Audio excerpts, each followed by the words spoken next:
On ne se rend pas suffisamment compte de l'impact de notre santé mentale sur absolument tous les aspects de notre vie. C'est seulement après avoir sombré pendant plusieurs mois que je m'en suis rendu compte. Et j'ai changé mon mode de vie, les choses que je faisais au quotidien, et c'est ça probablement qui m'a sauvé.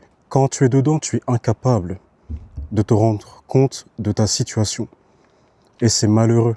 Les gens, quand ils te demandent comment ça va, tu leur réponds machinalement, sans même réfléchir, je vais bien. Parce que tu sais qu'on n'ira pas au fond des choses. Tu sais que les gens ne vont pas te sauver si tu ne te sauves pas toi-même. J'ai une méfiance accrue envers les discours qui me présentent des habitudes comme pouvant résoudre absolument tous les aspects de ma vie. Tu vois ces vidéos sur Internet qui te disent « Voici ce que tu dois faire pour changer à tout jamais ton existence. Enferme-toi pendant 6 mois, fais ceci, fais cela, et après tout va bien se dérouler.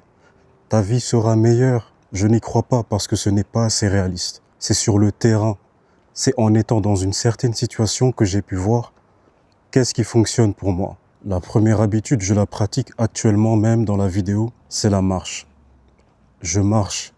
J'aime marcher le soir, lorsque tout le monde est chez soi, lorsque les rues sont vides. Ça me permet justement de libérer mon esprit de tout ce tourbillon, tout ce brouhaha qu'il y a dans mon cerveau. Et tu sais, je vais te révéler une information que peu de gens connaissent.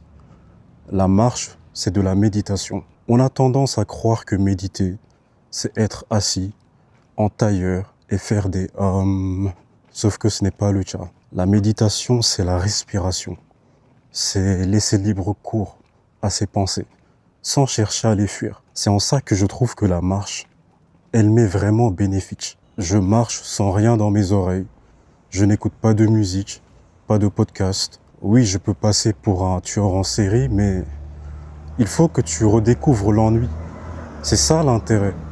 Aujourd'hui, on est tous occupés, tous connectés. On a oublié ce que c'est d'expérimenter la solitude, ce que c'est de vivre, de voir les choses et d'être au ralenti. La deuxième habitude, tu l'entends à tout bout de champ, mais me concernant, ça me permet d'être sain dans ma tête, parce que ça libère mon corps. C'est l'entraînement, la musculation. Un de mes mantras, c'est aussi un esprit sain dans un corps sain. Et je me dis, le fait d'être fort physiquement, ça m'aide à tenir dans cette vie. Avant, j'étais une personne très fébrile, très faible physiquement. La musculation m'a littéralement sauvé. Ça m'a permis de découvrir que tout est vraiment dans la tête. Parce que certes, j'ai acquis un physique massif, mais la croissance, elle est surtout intérieure. Ce qui fait que ce soir, je n'ai pas la peur ou l'appréhension de sortir. C'est cette mentalité que j'ai gagnée grâce à l'entraînement. Cette mentalité de dépassement de soi, malgré les épreuves. Après, j'ai dit la musculation parce que c'est le sport que j'aime. Mais absolument rien ne t'oblige à faire cela. Si tu aimes le foot, fais du foot. Si tu aimes le badminton, fais du badminton. Et surtout, le plus important, c'est que tu sortes de ta zone de confort. Que tu affrontes ta peur.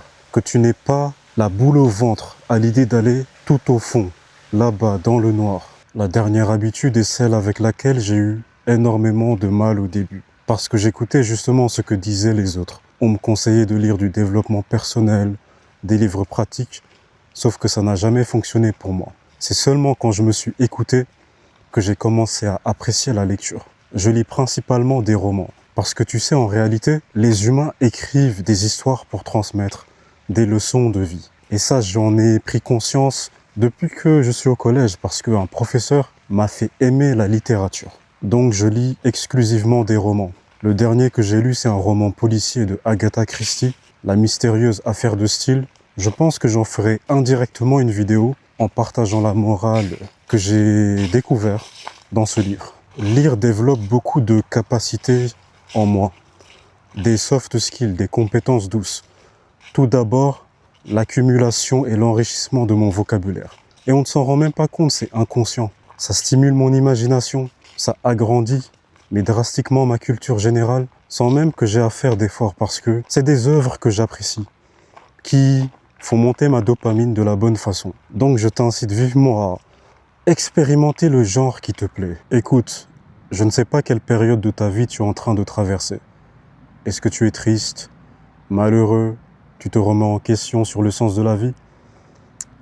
Mais comprends que tu n'es pas tes émotions. et avoir certaines habitudes bien définies que tu as expérimentées, ça peut t'aider à trouver un équilibre dans ce chaos.